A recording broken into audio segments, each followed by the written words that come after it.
If you've never done a task before, like getting this ring off, this little set of handcuffs, that's what I call them. If you've never done a task before or even been trained on it, you can waste a lot of time.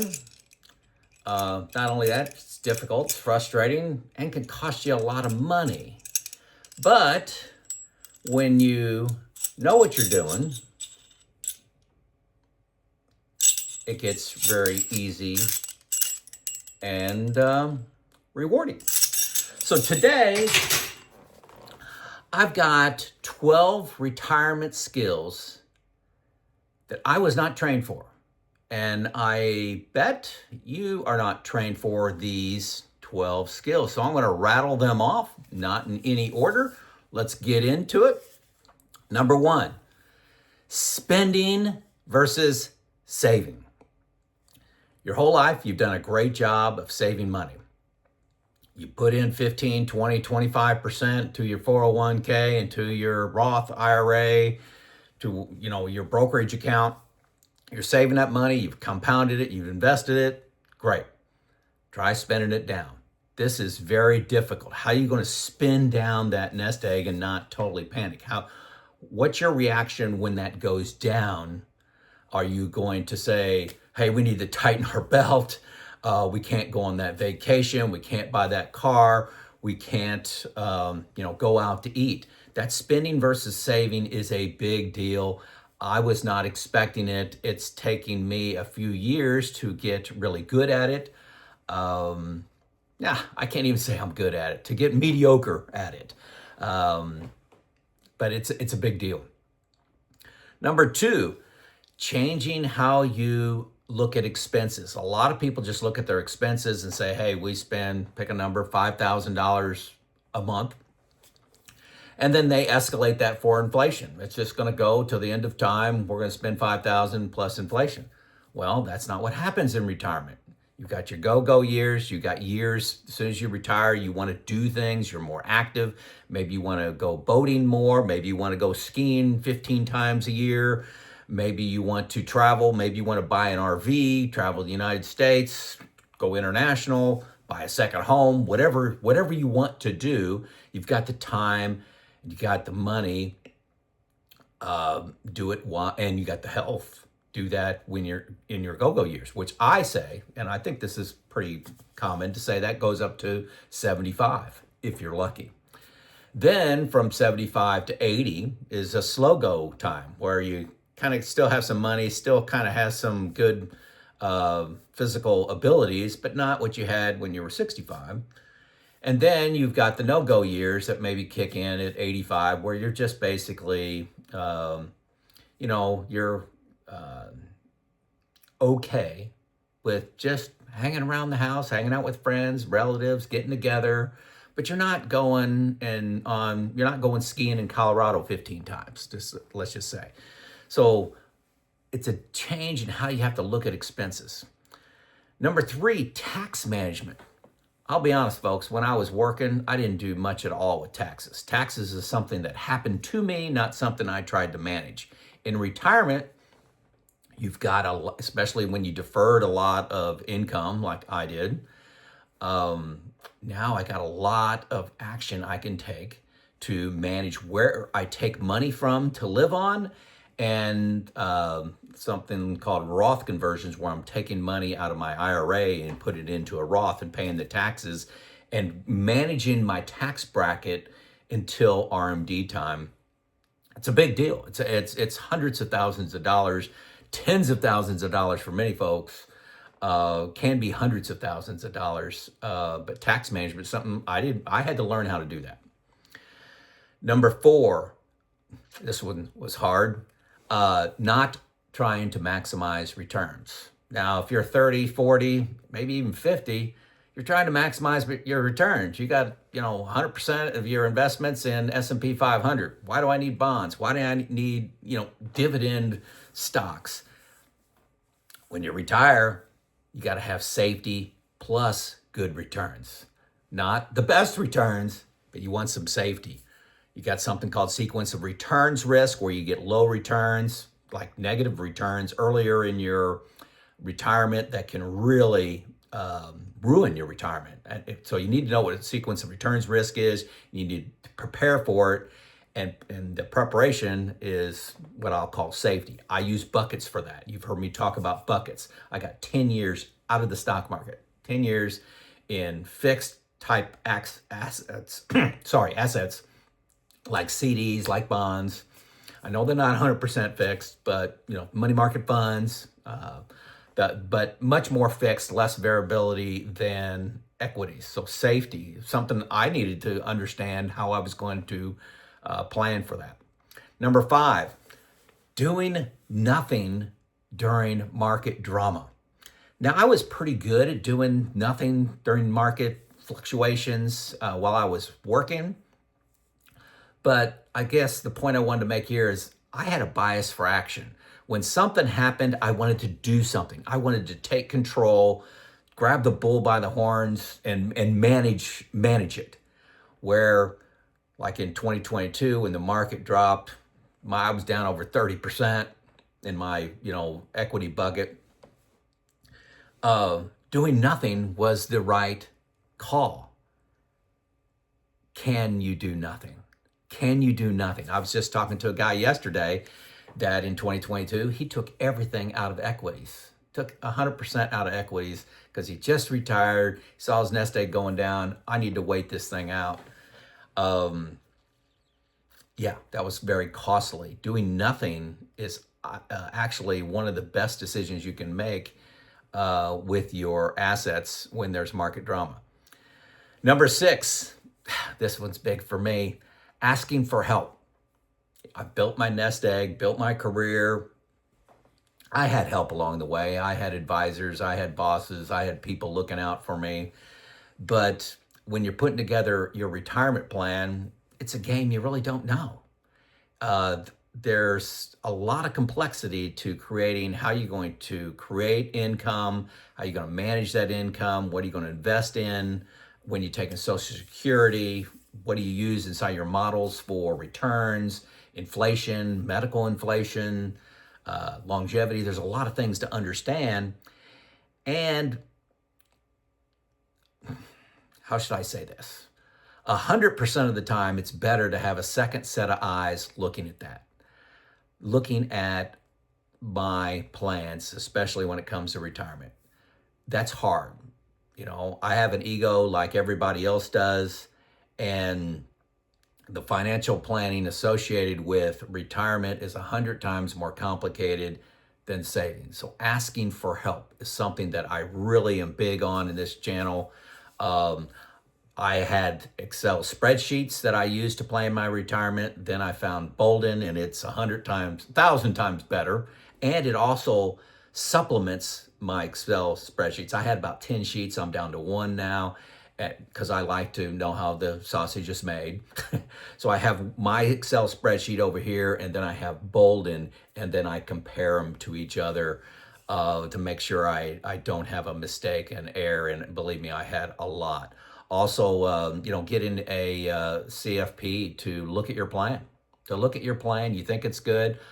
I'm telling you, 100% of the comments that I get, I can say this, 100% of the comments that I get on this channel for people that have gone to Defining Wealth or Donaldson Capital Management to have a $300 plan review, 100% of them have found 2, 3, 5, 12 is the highest changes that they needed to make. 12 changes. And these are great do-it-yourselfers. I've talked to Defining Wealth and Donaldson, both of them, and they said the quality of the people going to the $300 plan review or review of your plan that you submit, the quality of them, it's the top 5% of who they see. And they're still getting ideas. They're still getting changes. Anyway, asking for help, big deal. Number 7, being responsible for my social calendar. Work consumed 10 hours a day for me, and then, maybe occasional phone calls, some emails, there was automatically something going on and occupying my time. Quite frankly, in the evenings, I didn't want to engage and have a social calendar. I was upset when I had something to do. But in retirement, completely shifts. You got 16 hours a day of time that you're not tired. How are you going to fill that social calendar? Number 8, you're responsible for your fulfillment. How are you going to feel fulfilled? I think humans evolved to be social creatures, to help one another, and to feel like they're making a difference. Maybe it's a difference in a grandchild. Maybe it's the difference in a dog's life. But it's how are you going to get fulfillment? I paint for Habitat for Humanity. I volunteer for parks. We're getting ready to put in a nice park that we had to demo the old park. Everybody was very upset, but we've been doing fundraising. That's the group that I belong to get that park going again. I have study groups that I'm involved in. I make this YouTube channel, and I get hundreds of comments a day from people that telling me I'm making a difference in their life. So how are you going to get fulfillment? You're responsible for that. I didn't have to worry about that when I was working. Got that through your job automatically. Number 9, nutrition. Since the day I retired, I would say it's within 48 hours, I was feeling great. You retired. Then I immediately started thinking about not only my lifespan, how many more years was I going to live, but my health span. How many more years was I going to be able to hike the mountain, go snow skiing, help my kids move? How long was I going to be physically active? Help my kids with home projects around the house. I've been doing a lot of that. My daughter bought a new house, and I spent a lot of time over there. But how long am I going to be able to do that? Well, a lot of that's up to me. I've always exercised, but nutrition means a lot. Study nutrition. I've got other videos out on that. Sugar's your enemy. Sugar and carbs and processed food. That's the summary. Number 10 skill I was not trained for was being time rich. How was I going to fill my day? I'm not tired in the evening. I mentioned that. So I got 16 hours of free time. I don't need veg out time on the couch watching, Gunsmoke reruns. I don't need that. I watch less TV now by 75% than I did while I was working because I'm not exhausted. I like to do little projects. I like to learn. I spend a lot of time on YouTube learning things, not watching cat videos.